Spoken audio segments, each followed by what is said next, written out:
Julia, thanks for having Thanks for me on. joining us. Well, first of all, let's just talk about they've got this issue that they've claimed this time that they've been targeted by drones, and it's meant that they've had to go into port. But last time they would say they were targeted by some sort of weaponry of some sort. But actually, it turned out, and there were videos on the boat that showed that actually someone had fired a flare gun and it came back down on them and they'd set their own boat alight. So what's the truth on this? Well, it's hard to say. Israel isn't saying anything, but it seems like they were targeted with ABBA music. Their communication system was hijacked and ABBA songs were played.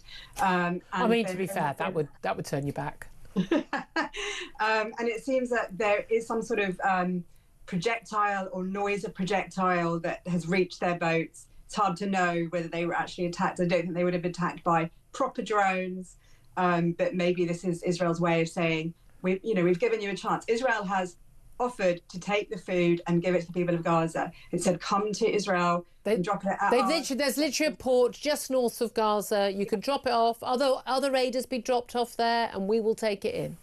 Yeah, exactly. So I think Israel this is a publicity stunt, isn't it? No, Nicole, what a terrible... You mean they don't actually care about the people of Gaza?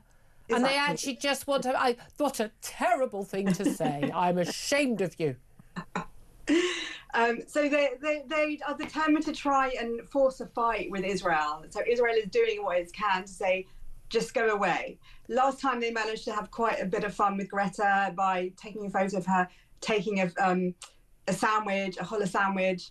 So this time, and she still claimed that she'd been kidnapped, utilising this victimhood language. Yeah. And also they're all very green, but they all drop their phones in the ocean on camera as well.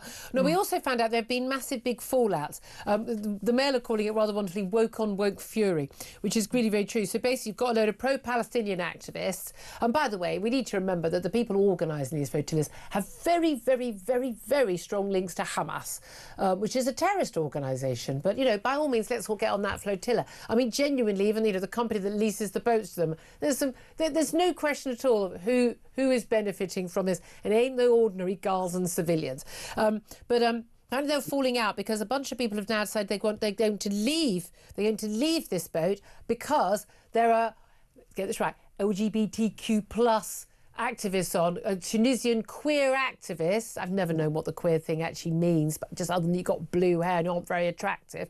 But they're very angry because they're saying, well, that isn't actually in alignment with our sort of Muslim beliefs and our own values. I mean, this is hilarious. You couldn't make this stuff up.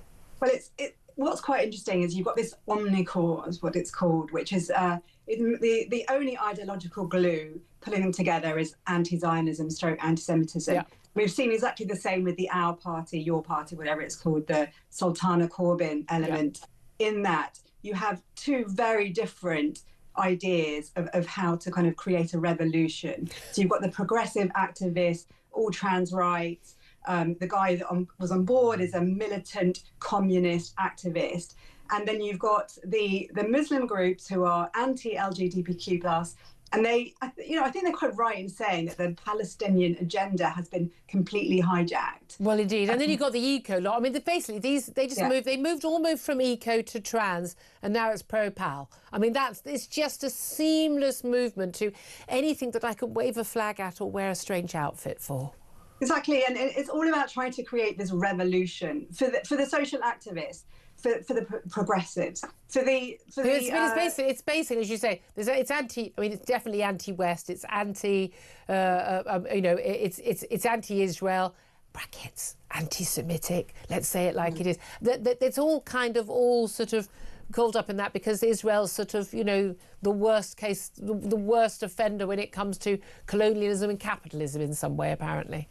Exactly, but really what we're seeing is it's a radicalization course. That's what we're seeing in our streets. We're seeing people who wouldn't be up to point where Israel and Gaza and all of that are on a map, or they just kind of know it's the right thing to do. So you've got Queers for Palestine. Well, this is, in Palestine or Palestinian territories, you know what they do to queers? They put them in jail. They torture them because they don't believe in those sort of things. Or you're thrown off. I mean, you're thrown off a tower. I mean, this is the extraordinary thing. But they've all fallen out. Apparently, also Greta Thunberg no longer in a leadership role because of some of the fallings out. I mean, I think, frankly, the Israelis should just leave them at sea. Don't arrest them. Just leave them there. It's absolutely hilarious, this. I mean, and we all knew it was going to be the case. And again, the left will eat itself eventually. I say just leave them floating. Nicole, thank you for that. Nicole Lampert is a journalist covering this. Claire Pierce, I mean, you couldn't make this stuff up. It's brilliant, isn't it? The fact is they've all fallen out.